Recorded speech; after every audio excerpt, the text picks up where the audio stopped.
Welcome to add village. मैं आज आपको जो है ये टर्किश गवर्नमेंट स्कॉलरशिप के बारे में बताने वाला हूँ। बाद आपको टिकट्स वगैरह मिल जाती हैं, तो उसके बाद आप जब टर्की आ जाते हैं तो उस टाइम पे आपको क्या क्या इश्यूज जो है वो फेस करने पड़ते हैं और आप किस तरह से उनको डील कर सकते हैं, उसके बारे में जो है ये मैंने एक छोटी सी वीडियो बनाई है। तो इसलिए ये जो गाइड है, होपफुली ये आप लोगों के लिए जो है वो हेल्पफुल होगी। हैं जो सबसे पहले आप मुश्किल फेस करते हैं वो ये होती है कि यहाँ पे जो है इंग्लिश बहुत कम लोग समझते हैं। अगर समझते भी हैं तो मेरा ख्याल है कि वो बोलना नहीं चाहते, या वो अपनी लैंग्वेज को प्रेफर करते हैं कि आप टर्किश में ही उनसे बात करें। तो मैं ये आपको रिकमेंड करूंगा कि आप लोग टर्की आने से पहले कुछ सेंटेंसेस जो हैं वो टर्किश लैंग्वेज के वो याद कर लें।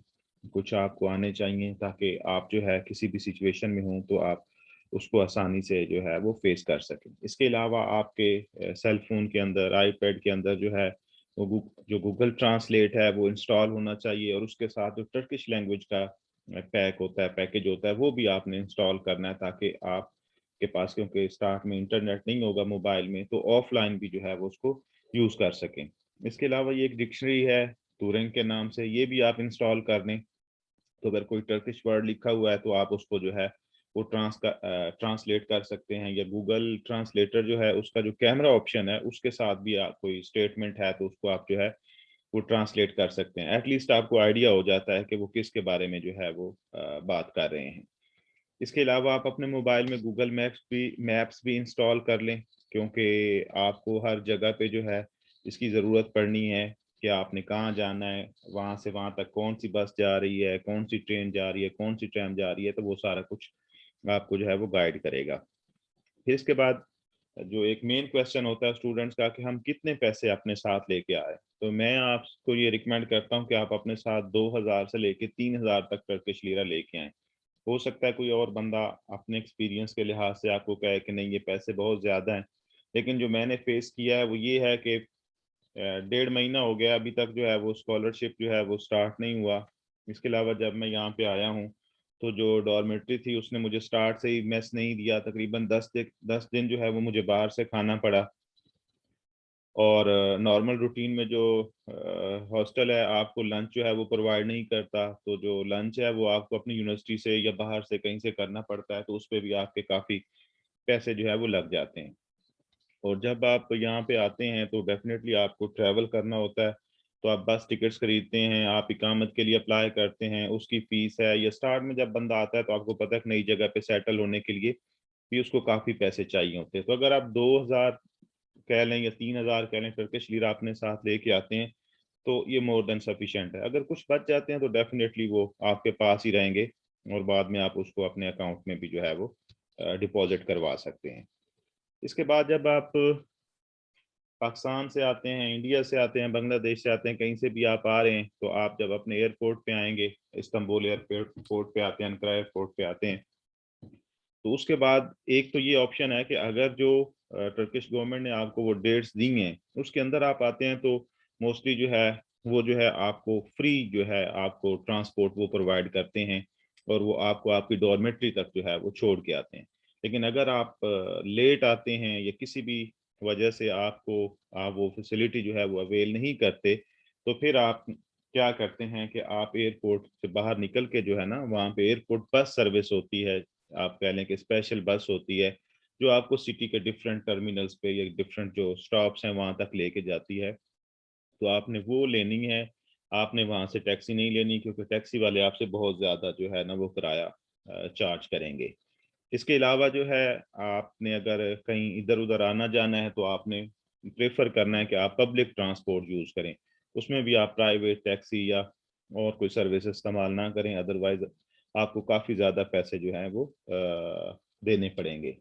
फिर जब आप वहाँ से आ जाएंगे, लेट से कि आपको स्कॉलरशिप वाले जो है आपको आपकी डॉर्मेट्री तक देते हैं, या आप पब्लिक ट्रांसपोर्ट के थ्रू जो है अपनी डॉर्मेट्री में आ जाते हैं, तो सबसे पहले आके अपने अपनी डॉर्मेट्री के अंदर जो है अपनी रजिस्ट्रेशन करवानी है।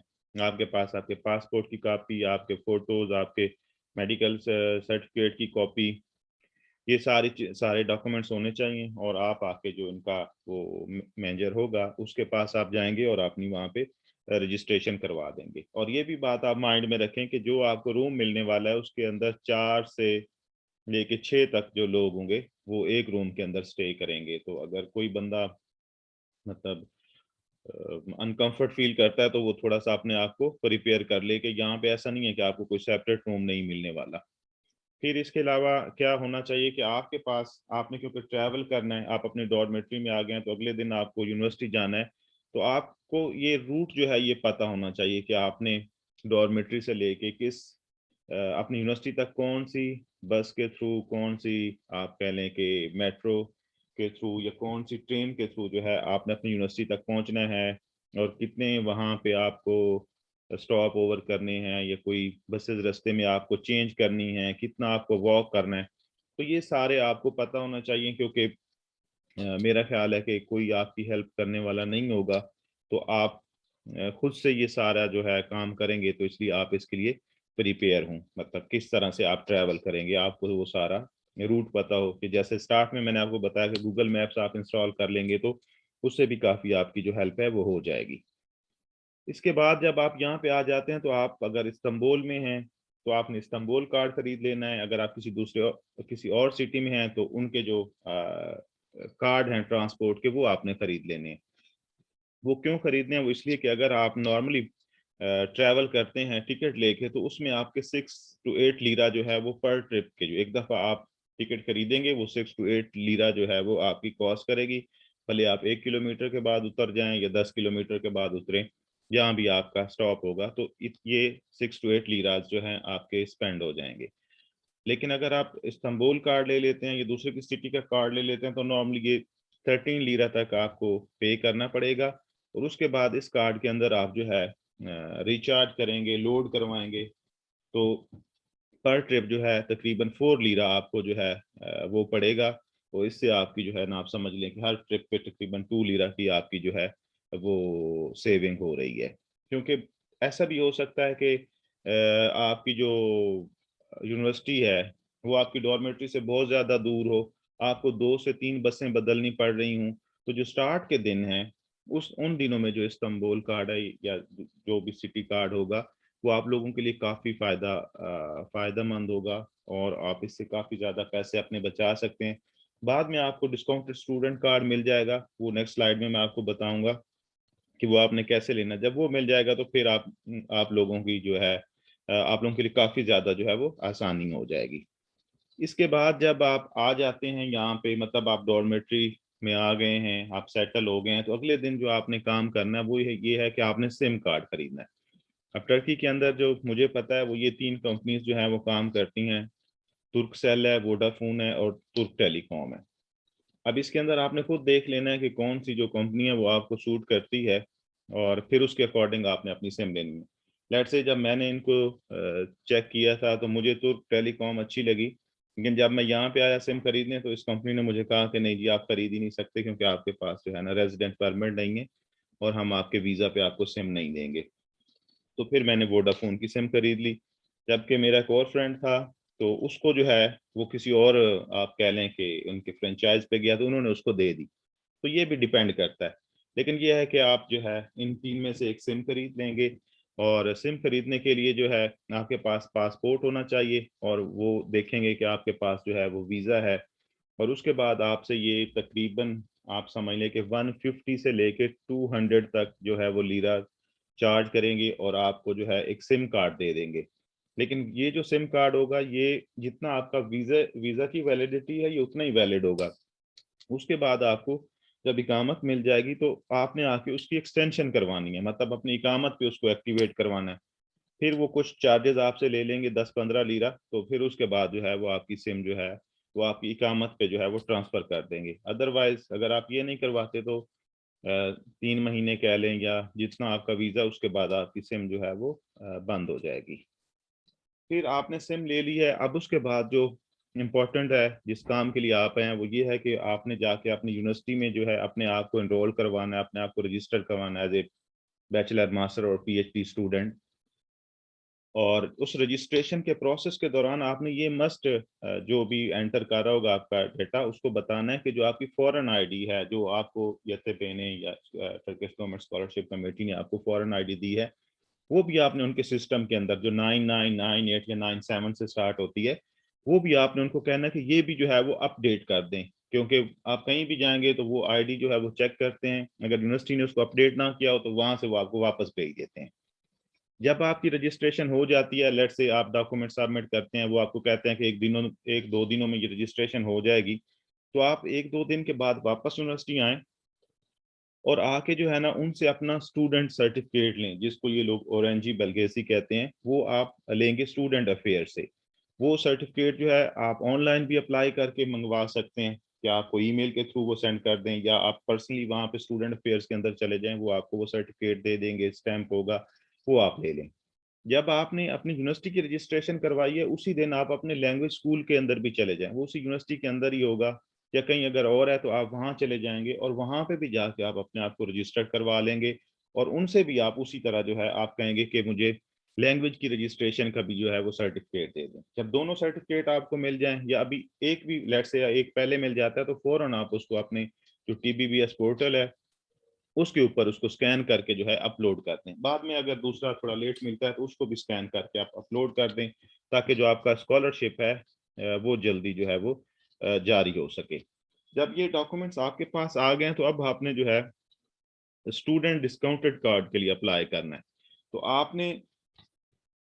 गूगल मैप्स के अंदर आपने गूगल मैप्स के अंदर ये वर्ड लिखना है, ये जो बसफोरो मरकज हैं, ये आपने लिखना है, और आपने देखना है कि आपके करीब ये कौन सा मरकज है। एक छोटा सा आप कह लें कि ऑफिस होगा जहाँ पे ये स्टूडेंट कार्ड जो है वो इशू करते हैं, और आपने अपने साथ डॉक्यूमेंट्स कौन से लेके जाना है, ये बड़ा इंपॉर्टेंट है। मैंने भी 3-4 चक्कर लगाए हैं, तो इसलिए मैंने ये सोचा कि ये वीडियो बना दूं, ताकि बाकी जो स्टूडेंट्स हैं वो इस ख्वारी से जो है वो ना गुजरें। तो आपको जो यूनिवर्सिटी की रजिस्ट्रेशन का जो आपका सर्टिफिकेट है ना, वो आपने लेके जाना है, आपने लैंग्वेज सर्टिफिकेट नहीं लेके जाना। अगर आप उनको लैंग्वेज सर्टिफिकेट दिखाएंगे तो वो कहेंगे नहीं जी, हम लैंग्वेज के स्टूडेंट्स को ये कार्ड इशू ही नहीं करते। तो आपने एक अपने यूनिवर्सिटी रजिस्ट्रेशन सर्टिफिकेट अपने साथ लेके जाना है, आपका पासपोर्ट हो आपके साथ, अगर आपने इकामत हासिल कर ली है तो फिर उसके बाद इकामत लेके चले जाएं, एक आपका फोटोग्राफ हो, और अभी जो है 20 टर्किश लीरा जो है वो इसकी फी है, ये आपने फी लेके जो है इनके ऑफिस चले जाना है। वो बस कुछ ही मिनटों में आप कह लें कि वो ये सारी चीजें आपसे ले लेंगे और आपको जो है वो कार्ड बना के दे देंगे। और ये है कि ये जो डॉक्यूमेंट्स आपने उनको देने हैं ना, वो आपको वापस कर देते हैं, जस्ट वो स्कैन करते हैं। और जो मैंने आपको स्टार्ट में बताया कि आपका आईडी जो है यूनिवर्सिटी के सिस्टम में ऑनलाइन हो, अपडेटेड हो, तो फिर वो वहां से मैच करते हैं। तो ये जो कार्ड होता है ये फ्रंट से, मैं अगर इसको बैक कहता हूँ तो वो बैक से इस तरह से होता है, और जो उसकी फ्रंट होगी उसके ऊपर आपके क्रेडेंशियल्स होंगे, मतलब आपकी तस्वीर है, आपकी यूनिवर्सिटी का नाम है, और बाकी जो भी डिटेल्स हैं वो यूनिवर्सिटी से आपका डाटा लेके ऑनलाइन उसी टाइम पे आपको कर देते हैं, और ये कार्ड आपको मिल जाता है। अब इस कार्ड का जो मेन बेनिफिट है वो क्या है कि अगर आप इस कार्ड के अंदर जब कुछ पैसे डाल देते हैं, तो उसके बाद 1.9 टर्किश लीरा, कुछ जगहों पे 1.25 टर्किश लीरा भी है, तो पर ट्रिप आपको इतना कॉस्ट करते हैं ये लोग। अगर आप इसका मंथली पैकेज जो है वो एक्टिवेट करवा लेते हैं, तो वन टाइम आप 57.5 लीरा इनको देते हैं, और एक मंथ के अंदर आप 200 ट्रिप्स जो है, 200 ट्रिप्स जो है ये आपको अलाउ करता है, मतलब 200 दफा। तो मेरा ख्याल में ये बहुत अच्छा एक पैकेज होता है, जो स्टूडेंट जो हैं आराम से जो है यूनिवर्सिटी आ जा भी सकते हैं, इधर उधर घूम फिर भी सकते हैं। तो मेरा नहीं ख्याल कि 200 ट्रिप्स जो हैं ये आपसे खत्म हो जाएंगे एक महीने के अंदर। फिर जब ये सारे आपके डॉक्यूमेंट्स आपके मुकम्मल हो जाते हैं, मतलब आपके जो मैंने बताए हैं, उसके बाद आता है कि अब आपने अप्लाई करना है इकामत के लिए, मीन रेजिडेंट परमिट के लिए। तो ये वेबसाइट है, वहां पे आपने जाना है, यहाँ पे आपने जो है ये प्रोसेस जो है स्टार्ट करना है इकामत के लिए अप्लाई करने का, रेजिडेंट परमिट के लिए अप्लाई करने का। जब आप वहाँ पे ऑनलाइन अप्लाई कर लेते हैं, तो उसके एंड पे जो है आपने एप्लीकेशन फॉर्म जो है वो डाउनलोड कर लेना है, ठीक है। डाउनलोड करके बाद में उसका कलर प्रिंट निकलवा लेना है। अभी जो इसकी फी चल रही है स्टूडेंट्स के लिए वो 125 टर्किश लीरा चल रही है, तो ये भी आपने पैसे जो है आप कह लें कि तैयार रखने हैं। इसके अलावा आपने अपने पासपोर्ट की एक कलर कॉपी करवानी है, और जो वीज़ा है और उसके ऊपर टर्की के अंदर जो आपकी एंट्री हुई है, जो उन्होंने स्टैंप की थी एयरपोर्ट पे, वो वाला पेज भी है, उसकी आपने कॉपी करवा लेनी है। 4 फोटोग्राफ्स हों आपके पास 5 बाई 5 सेंटीमीटर में, जिनका वाइट बैकग्राउंड हो। बेहतर है कि ये आप अपने कंट्री से ही बनवा के आएँ, क्योंकि यहाँ पे काफ़ी महँगे हैं। एक फ़ोटो जो है वो 10 टर्किश लीरा का मैंने बनवाया है यहाँ से। तो आप जो है काइंडली ये वहीं से बनवा के लाएँ, ताकि आपको यहाँ पे ज़्यादा पैसे जो हैं वो ना खर्च करने पड़ें। फिर इसके अलावा जहाँ पे आपकी रिहाइश है, आप डॉर्मेट्री में रह रहे हैं, आपकी प्राइवेट रेज़िडेंस है, वहाँ से भी आप एक लेटर लेंगे कि आपका प्रूफ़ हो कि आप कहाँ पे जो है वो रिज़ाइडेड हैं। फिर जो आपको स्कॉलरशिप ऑफ़र लेटर मिला है, उसकी भी एक फ़ोटोकॉपी जो है आपके पास होनी चाहिए। यूनिवर्सिटी का जो रजिस्ट्रेशन सर्टिफ़िकेट आपने हासिल किया है, लैंग्वेज सेंटर का जो रजिस्ट्रेशन सर्टिफ़िकेट आपने हासिल किया है, वो अपने साथ रखें। अभी कुछ स्टूडेंट्स को वो कहते हैं कि जी आप अपने साथ जो है जो इंश्योरेंस है वो भी लेके आएँ, और वाकिफ़ बैंक या ज़राअत बैंक का जो अकाउंट है, हो सकता है उसकी भी वो डिमांड करें। लेकिन ये डिपेंड करता है कि आपकी यूनिवर्सिटी जो है वो आपसे क्या माँगती है। और जो स्टूडेंट्स के लिए ये है कि आपने अपनी यूनिवर्सिटी का जो इंटरनेशनल स्टूडेंट अफेयर ऑफिस है, वहाँ पे जाके ये अपनी एप्लीकेशन सबमिट करनी है। उनका जो स्टाफ है वो बड़ा फ्रेंडली होता है, वो आपको आपकी एप्लीकेशन को चेक करते हैं, और अगर कोई चीज़ मिसिंग है तो वो आपको टाइम भी दे देते हैं। तो मीन ये कोई इतना हेडेक वाला काम नहीं है। जो पीछे मैंने आपको चीज़ें बताई हैं, उस पे बड़ा आपका टाइम लगता है, और स्टार्ट में काफ़ी आपको चक्कर लगाने पड़ते हैं कि अगर वो चीज़ें सिस्टम में अभी अपडेट ना हुई हों, या आपके पास इकामत नहीं होती, या कुछ इस तरह के स्टार्ट में बड़े मसले आते हैं। तो बस फिर जब आप ये इसको सबमिट कर देते हैं, सबमिट भी आपने अपनी यूनिवर्सिटी के अंदर ही करना है। अनलेस कि आपका कोई मिसिंग डॉक्यूमेंट है और बाद में आपको उनके ऑफ़िस जाना पड़े ना, तो फिर उसके द 15 दिन भी लग जाते हैं, कुछ लोग कहते हैं कि 1 महीना भी लग गया हमें, तो उसके बाद आपको जो है वहाँ का रेज़िडेंट जो है परमिट मिल जाता है। फिर एक जनरल जो स्टूडेंट के माइंड में क्वेश्चन होता है कि हम आ रहे हैं एक नए मुल्क के अंदर, और हमने एक नई लैंग्वेज सीखनी है, टर्किश लैंग्वेज सीखनी है, तो वो किस तरह की होगी? तो जो मेरा एक्सपीरियंस है, वैसे मैंने काफ़ी यूट्यूब की वीडियोज़ वगैरह देखी थी, मेरे भी माइंड में ये क्वेश्चन था। तो एक ये है कि ये जो एक लैंग्वेज एक न्यू लैंग्वेज है, और एक ये जो कोर्स है ये एक इंटेंसिव कोर्स है। ऐसा नहीं है कि बस आप आराम से सोते रहें, या फिर आप कभी आएँ या ना जाएँ। तो अगर ऐसा हम करते हैं तो मेरा ख़्याल है कि बहुत मुश्किल हो जाता है इसको पास करना। और अ, आपकी जो स्टडीज़ है, चाहे वो इंग्लिश में है, चाहे वो अरेबिक में है, लेकिन एज़ ए स्कॉलरशिप स्टूडेंट आपको C1 लेवल तक जो है इसको क्लियर करना होता है, और हर लेवल के बाद जो है आपका एग्ज़ाम होता है, और अगर आप खुदा न ख़ास्ता आपका वो एग्ज़ाम फ़ेल हो जाता है तो आप उसको रिपीट करते हैं। और इसी तरह आपके पास 1 साल का टाइम होता है, आपने ये C1 तक जो है वो कंप्लीट करना होता है। अगर आप C1 तक 1 साल में कंप्लीट नहीं करते तो आपका स्कॉलरशिप ये लोग रोक देते हैं।